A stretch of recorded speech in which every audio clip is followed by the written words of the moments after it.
my friends, I'm gonna show you how I make a laundry detergent. Bar of soap, any soap, borax, baking soda, washing soda, a bowl, and grinder. What you need to just this grinder, this side.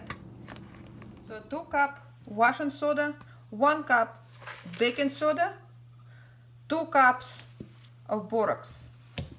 Ground and soap. Mix it up.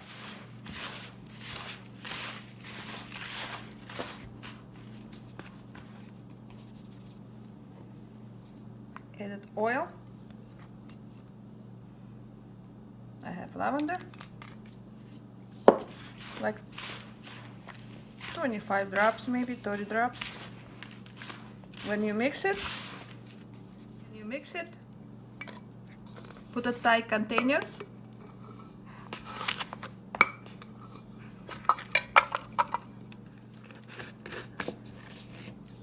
It's tight.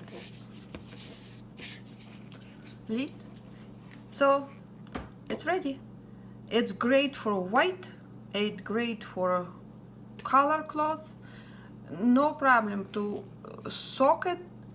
It's so good. I use for many years now, and I loved it. And who especially have allergy for any store-bought detergent, it's great. I mean, this is like so safe for kids, for adults, for everyone, and especially who are very sensitive. This is a very good solution. Enjoy!